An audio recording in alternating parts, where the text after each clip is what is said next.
బడ్జెట్కు కేంద్ర కేబినెట్ ఆమోదం. పార్లమెంట్లో ముందుకు వార్షిక బడ్జెట్ ప్రవేశపెట్టనున్న ఆర్థిక మంత్రి నిర్మల. భారత్ అభివృద్ధిలో దూసుకుపోతోంది. ఆర్థిక వ్యవస్థను మరింత బలపరిచేలా నిర్మల బడ్జెట్. కేంద్ర మంత్రి కిరణ్ రిజిజు.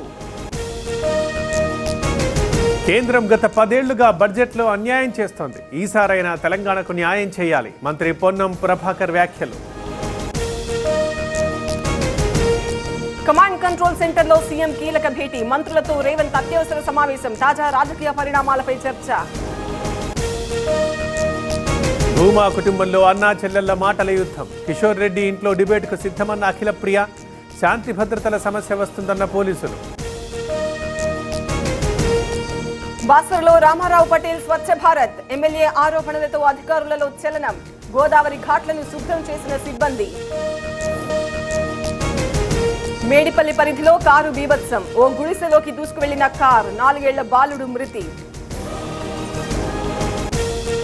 అన్ని కీళ్ల సంబంధిత సమస్యలకు రీజన్ ఆర్థోస్పోర్ట్ హైదరాబాద్లో అధునాతనమైన సర్జరీ లేని వైద్యం.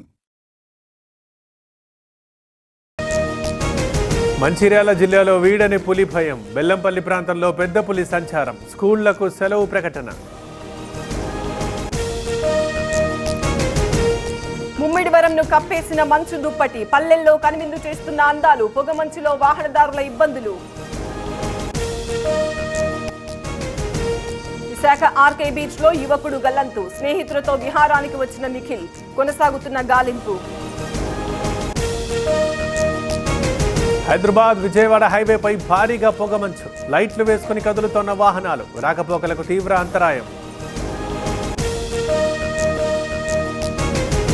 తిరుమలలో కొనసాగుతోన్న భక్తుల రద్దీ. శ్రీవారి సర్వదర్శనానికి 8 గంటల టైం.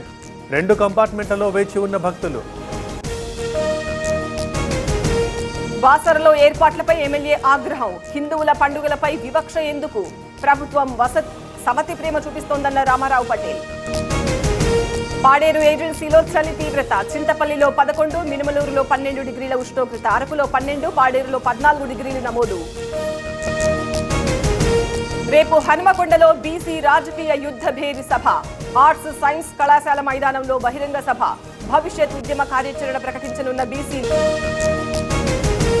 ఇంగ్లాండ్పై T20 సిరీస్ గెలిచిన భారత్. 4వ మ్యాచ్లో టీమిండియా విజయం. 15 పరుగుల తేడాతో థ్రిల్లింగ్ విక్టరీ.